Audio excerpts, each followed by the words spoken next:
जी नमस्कार, स्वागत है आप सभी का टीचर्स मंत्रा के यूट्यूब चैनल में। मेरा नाम है Sushant Thakur. CDP child development and pedagogy के आज के सेशन में हम जो टॉपिक डिस्कस करने वाले हैं आपको ब्लैक बोर्ड पे दिख रहा होगा। ये चैप्टर आपका आप ऑल इंडिया या ऑल ओवर इंडिया के किसी भी टीचिंग एग्जाम या टेट की तैयारी कर रहे हैं तो बहुत ही इंपॉर्टेंट और अमेजिंग चैप्टर है। और ऐसे भी जनरल जो अपनी लाइफ है या एक स्किल्स है या जहाँ आप रहते हैं वो आपने ओवरऑल बहुत बार सुना भी होगा, देखा भी होगा, या बहुत सारी एक चीज है या बहुत सारा बात है जो पर्सनालिटी को लेकर कही जाती है।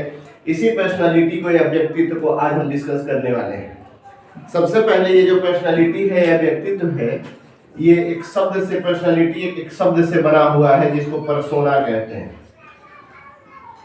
ये पर्सोना एक लैटिन वर्ड है जिससे यह पर्सनालिटी बना हुआ है, जिसका अर्थ होता है मुखौटा। जिसका अर्थ होता है मुखौटा या नकाब आप बोल सकते हैं इसको। ये ग्रीक में यूज होता था। ये पर्सोना शब्द से निकला हुआ है पर्सनालिटी, जिसका अर्थ है मुखौटा या नकाब। अर्थात ग्रीक में लोग जो है अपने चेहरे को या कैरेक्टर को बदलने के लिए, जैसे आपने देखा होगा कि गॉड ये लॉर्ड राम का जो कैरेक्टर करते हैं या सीता का जो कैरेक्टर करते हैं, वो सीता का नकाब पहन के और अपने आप को जो स्टेज पे या मंच पे जो कलाकार हैं वो सीता के रूप में प्रदर्शित करते हैं। उसी के सेंस में इस पर्सनालिटी या पर्सोना शब्द का प्रयोग ग्रीक में किया गया, जो एक लैटिन वर्ड है जिसका अर्थ है मुखौटा या नकाब। लेकिन ओवरऑल जो इसका मतलब है पर्सनालिटी का, तो पर्सनालिटी जो है आपके ऑल ओवर या कंप्लीट बिहेवियर है। ये कंप्लीट बिहेवियर है किसी भी इंडिविजुअल का। संपूर्ण जो आप व्यवहार करते हैं, चाहे वो शारीरिक स्तर पे आपका दिखावा हो, आप मेंटल लेवल पे हो, इंटेलेक्चुअल लेवल पे हो, सोशल लेवल पे हो, हर एक एस्पेक्ट में जो आप बिहेव करते हैं या जो आप दिखते हैं, कंप्लीट प्रोसेस है या कंप्लीट बिहेवियर है। ये एक कॉम्प्रिहेंसिव टर्म है जो अपने आप में पर्सनालिटी है। किसी एक चीज से आप किसी को पर्सनालिटी को जज आप नहीं कर सकते हैं। उसके आप सिर्फ मेंटल एबिलिटी को या सिर्फ फिजिकल एबिलिटी को या फिजिकल स्ट्रक्चर को, आप किसी एक एस्पेक्ट को केटर करके या एक एस्पेक्ट को ऑब्जर्व करके आप ओवरऑल पर्सनालिटी नहीं जान सकते, क्योंकि ओवरऑल पर्सनालिटी जो है एक कंप्लीट बिहेवियर है। चाहे वो मेंटल लेवल पे हो, फिजिकल लेवल पे हो, सोशल लेवल पे हो, इमोशनल लेवल पे हो, यानी हर एक पक्ष में एक पर्सनालिटी का ओवरऑल जो है इवैल्यूएशन या ओवरऑल बिहेवियर को जज करके एक कंप्लीट पर्सनालिटी का निर्माण होता है। ये जो पर्सनालिटी है, इस पे अलग अलग लोगों ने अपनी अलग अलग थ्योरीज दी हैं, लेकिन आज हम बेसिकली इस थ्योरी में बात करेंगे जो सिगमंड फ्रायड है, जो एक ऑस्ट्रेलियन जो न्यूरोलॉजिस्ट है। वो क्या बात करते हैं पर्सनालिटी पे, और उन्होंने अब इस पर्सनालिटी के तथा माइंड के कुछ एस्पेक्ट, कुछ पक्ष दिए हैं, उसके ऊपर भी बेसिकली हम चर्चा करेंगे। लेकिन सबसे पहले ये पर्सनालिटी है, ये आप सबसे पहले याद रखेंगे कि यह पर्सोना शब्द से बना है, जो एक लैटिन वर्ड है जिसका अर्थ होता है मुखौटा या नकाब। ये एक कंप्लीट बिहेवियर है और ये डायनेमिक है। डायनेमिक का अर्थ है कि ये परिवर्तनशील है।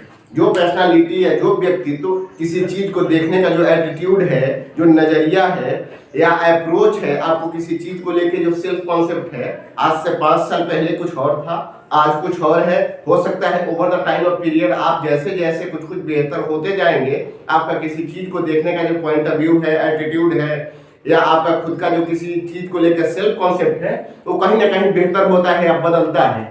तो पर्सनालिटी जो है ये over the time of period बदलते रहता है, आसानी से नहीं, लेकिन अगर कुछ काम उस पर किया जाए तो आप पर्सनालिटी को जो आप पहले थे 5 साल, 2 साल, 3 साल, 2 मंथ पहले थे, या किसी चीज को आप जो पहले जिस नजरिए से देखते थे, जो आपका सेट और एटीट्यूड था किसी काम को लेके, जो आपका सेल्फ कॉन्सेप्ट था किसी काम को लेके, वो हो सकता है कि प्रीवियस कुछ टाइम में बेहतर हुआ हो या बदला हो। तो ये डायनेमिक है पर्सनालिटी। जो आप किसी को 10 साल पहले देखते हैं, 10 साल बाद देखते हैं, तो कुछ ना कुछ उसमें चेंज हुआ रहता है।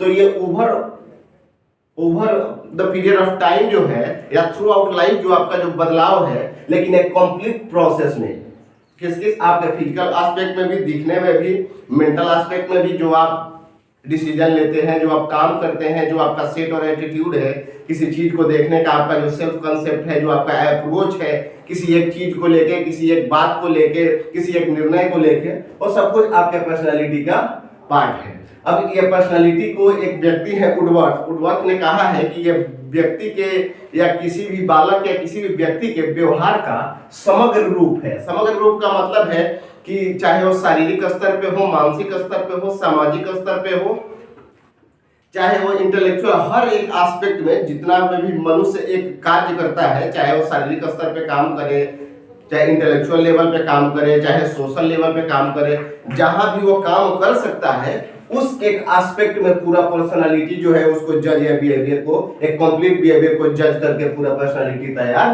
किया जाता है या आपका ओवरऑल जो पर्सनालिटी है वो काम करता है। इसमें कुछ सेंटर पॉइंट है जो आपके जन्म से या सेंटर ट्रेट है जो आपके जन्म से ही आपने इनबॉर्न है या हेरिडिटरी जीनियस है जो कुछ मिला हुआ है, उसको आप आसानी से चेंज नहीं कर सकते। उसके अलावा जितनी भी कैरेक्टरिस्टिक्स है, जितने भी विशेषताएं हैं, वो over the time of period, बदलते समय में जैसे जैसे समय बदलता है आप बेहतर होते जाते हैं, आपका ओवरऑल पर्सनालिटी भी बेहतर हो जाता है। अब इसकी कुछ हम विशेषताओं की बात कर लेते हैं, कुछ कैरेक्टरिस्टिक्स की बात कर लेते हैं। तो मुख्य रूप से जो इसका कैरेक्टरिस्टिक्स है या विशेषता है, उसका आपका पहला विशेषता जो है वो है सेल्फ कॉन्शियसनेस। वो है आपका सेल्फ कॉन्शियसनेस। सेल्फ कॉन्शियसनेस का मतलब होता है आत्मचेतना। किसी चीज को देखने का, समझने का, या किसी चीज के बारे में जो सेल्फ कॉन्सेप्ट आप बनाते हैं, आप कितने अवेयर हैं किसी चीज को लेके, किसी एक्टिविटी को लेके, किसी डिसीजन को लेके, समाज में चल रहे कुछ चीज को लेके आप कितने अवेयर हैं या खुद को आप कितना बेहतर जान पाते हैं, अपने पर्सनालिटी के ओवरऑल डेवलपमेंट के लिए आप कितना बेहतर कुछ कर पाते हैं, ये सब आपका सेल्फ कॉन्शियसनेस में आता है। यानी ये आत्मचेतना है, खुद को ऑब्जर्वेशन करना, खुद को जानना और खुद को इंप्रूव करना over the time of period. जो आप खुद को इंप्रूव करते हैं that is called self consciousness, आत्मचेतना है। दूसरा जो इसका विशेषता है वो है सोशियबिलिटी। दूसरा है इसका सोशियबिलिटी, यानी सामाजिक तौर पे जो आपका पर्सनालिटी है। दूसरा है इसका सोशियबिलिटी। सोशियबिलिटी का मतलब कि सामाजिक तौर पे जो आपका शारीरिक स्ट्रक्चर है, इंटेलेक्चुअल स्ट्रक्चर है, हर एक पक्ष में जो आप काम करते हैं उसमें आप सामाजिक तौर पे कितना बढ़िया आप रिएक्ट कर पाते हैं, आपका बिहेवियर समाज को कितना इन्फ्लुएंस करता है, या आपका जो डिसीजन है, आपका जो काम है वो समाज को किस प्रकार से आगे बढ़ाने में या बेहतर करने में, या पूरा जो पर्सनालिटी है वो कहीं ना कहीं समाज के द्वारा भी एक तरीके से आपका गाइड होता है या एक तरीके से उसका डेवलपमेंट होता है। तो ये पर्सनालिटी की विशेषताएं हैं। एक तो ये है कि सोशियबिलिटी है कि आप सामाजिक तौर पे कितना बेहतर काम कर पाते हैं, कितना अच्छा समायोजन कर पाते हैं, और दूसरा जो चीज है कि आपकी जो पर्सनालिटी है वो पूरे समाज को या ओवरऑल डेवलपमेंट को या ओवरऑल सोसाइटी को कितना पॉजिटिवली इन्फ्लुएंस कर पाती है। ये आपका तीसरा जो है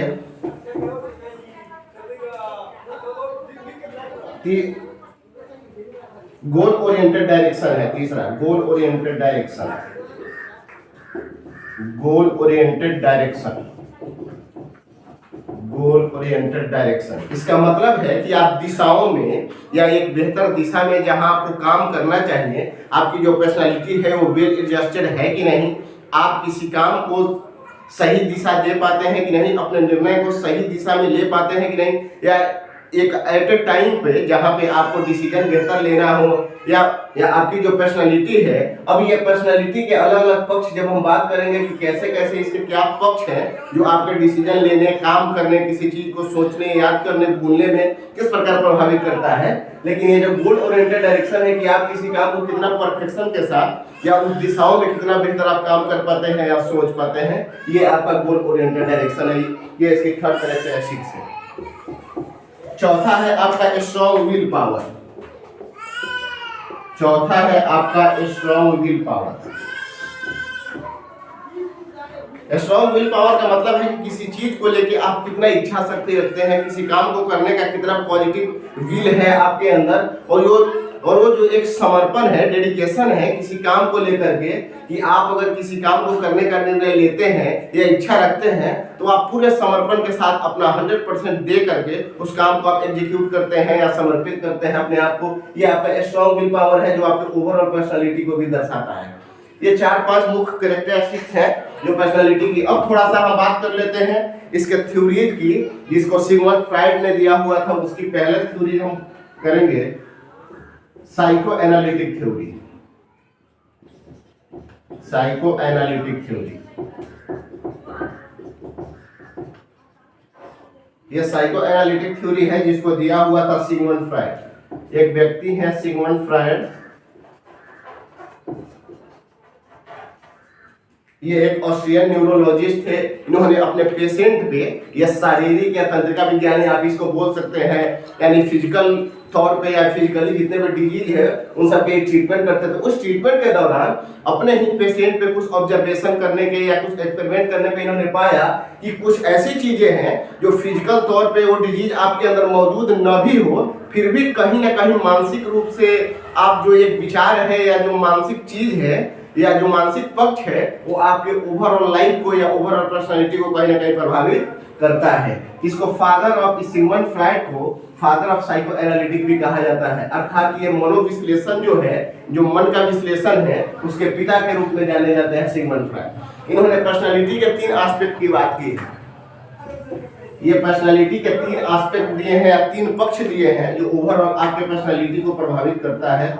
3 aspect of personality, 3 aspect of personality.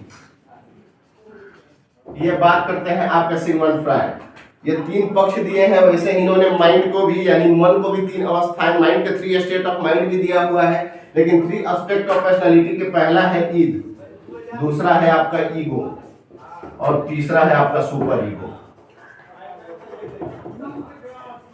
Super ego, Eid जो है ये आपके बॉर्न से प्रेजेंट होता है। बच्चा जब जन्म लेता है तो ईद प्रेजेंट होता है। ये जो पर्सनालिटी का जो पार्ट है या जो पक्ष है ये जन्म से प्रेजेंट है।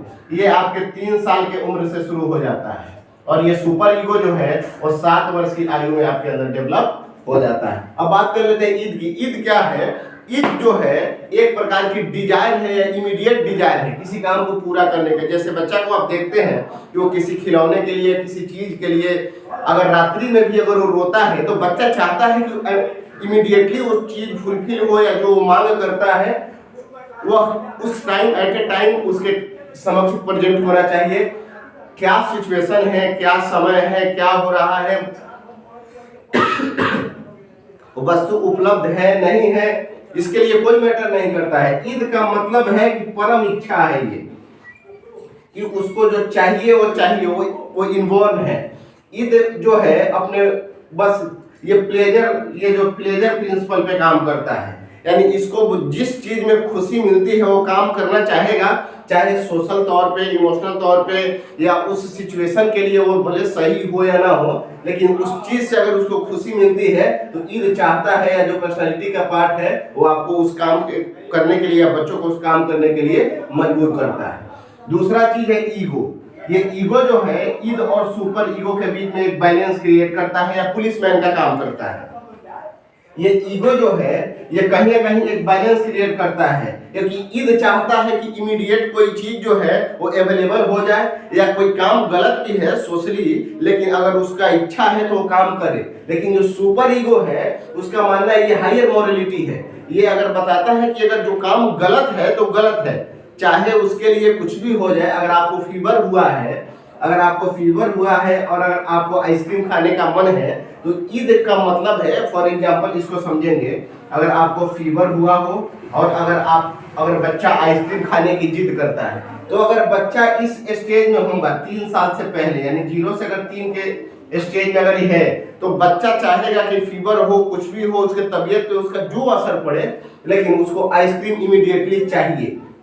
ये आपका पर्सनालिटी का ईद है जो उसको मजबूर करता है इस इच्छा के लिए। लेकिन जो सुपर ईगो है अब इसी फीवर में, इसी आइसक्रीम के लिए, अब उसका मानना है कि नहीं, अगर फीवर में आइसक्रीम नहीं खाना है तो नहीं खाना है, चाहे कंडीशन कुछ भी हो जाए, बच्चा चिल्ला के रो के मर जाए या कुछ भी किसी भी तरीके के इंसिडेंट हो जाए, लेकिन आइसक्रीम नहीं तो नहीं। ये हायर मॉरलिटी है जिसके लिए कोई समाधान कुछ नहीं। कोई चीज अगर वैलिड है तो ठीक है, नहीं है तो नहीं है। लेकिन ईगो जो है अब उस दोनों के बीच में एक रास्ता निकालता है।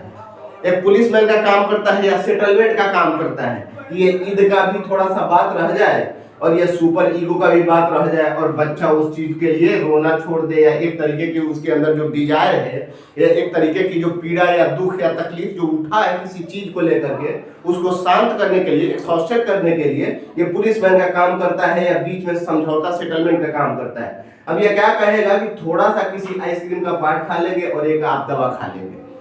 मतलब है कि बच्चा का ईद भी जिंदा रह गया या प्रेजेंट रह गया, या सुपर ईगो का भी जो अपना एक पर्सनालिटी का जो पार्ट है जो आपको इफेक्ट करता है या एक तरीके से रोकता है गलत चीजों के लिए, उसका भी जो एक पर्सनालिटी है वो रह गया। और ये ईद वाला भी जो जिद है, जिसको आप जिद ही बोल सकते हो, जो जिद है वो भी रह गया।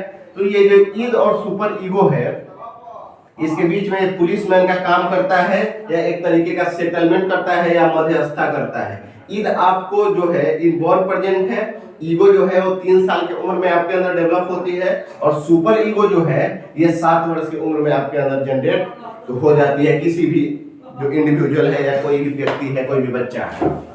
ये 3 एस्पेक्ट है पर्सनालिटी के। और अब बात करेंगे, इन्होंने माइंड के 3 स्टेट की बात की है, 3 state of mind, 3 state of mind, यानी मन की 3 अवस्थाएं इन्होंने बताया है। मन जो है, यानी यहाँ मन कहने का सेंस जो दिमाग है, जो ह्यूमन ब्रेन है, उसकी 3 अवस्थाएं हैं। पहला है कॉन्शियस माइंड,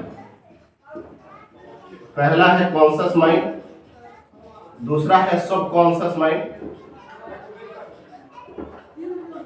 सबकॉन्शियस माइंड, और तीसरा है अनकॉन्शियस माइंड, अनकॉन्शियस माइंड। ये कॉन्शियस माइंड जो है ये चेतन मन भी इसको आप बोलते हैं या बोला जाता है। जो हम आप जो अभी जो डिस्कशन कर रहे हैं या हम जो बात कर रहे हैं, यानी प्रेजेंट सिचुएशन से ये रिलेटेड है। ये कॉन्शियसनेस जो है, ये कॉन्शियस माइंड जो है, ये प्रेजेंट सिचुएशन से रिलेटेड है। अभी जो आप काम कर रहे हैं, जो बात कर रहे हैं, जो डिस्कशन कर रहे हैं, जो चीजें आप अभी कर रहे हैं प्रेजेंट में, इन प्रेजेंट की बात करता है कॉन्शियस माइंड, जो अभी आपके सामने या साथ साथ चल रहा है। ये कॉन्शियस माइंड है, ये 1/10 ही है आपके टोटल ब्रेन के या ह्यूमन माइंड के 1/10, 1/10 ही है। 1/10 ही कॉन्शियस है, बाकी जो है ये 9/10 जो है वो अनकॉन्शियस है। और फ्राइड का मानना है, सिगमंड फ्राइड का ऐसा मानना है कि जो ह्यूमन पर्सनालिटी है या मानव का जो व्यक्तित्व है, उसको थ्रू आउट जो है अनकॉन्शियस माइंड इफेक्ट करता है। जब आएंगे अनकॉन्शियस माइंड पे तो डिटेल्स में जानेंगे इसके बारे में। सबकॉन्शियस माइंड का मतलब जो इमीडिएट प्रेजेंट हो, जो अभी अभी आपके साथ गुजरा हो, या कुछ ऐसा चीज है जो कॉन्शियस में भी है लेकिन थोड़ा थोड़ा भूल रहे हैं। जैसे आप एग्जामिनेशन में किसी क्वेश्चन को देख करके कुछ चीजें उसके बारे में याद हो और कुछ चीजें आप उसके बारे में भूल रहे हो, कि अगर जरा सा आप जोर दें या थोड़ा सा आप अगर प्रेस करें उस ब्रेन को या उस चीज को या उस टॉपिक को, तो कुछ टाइम बाद वो चीजें आपके मेमोरी में आ जाती है। तो सबकॉन्शियस का मतलब है कि जो चीजें आपके प्रेजेंट में या दिमाग में अभी हो और कुछ चीजें आप भूल रहे हो, फॉरगेटिंग में हो, वो आपका सबकॉन्शियस माइंड है।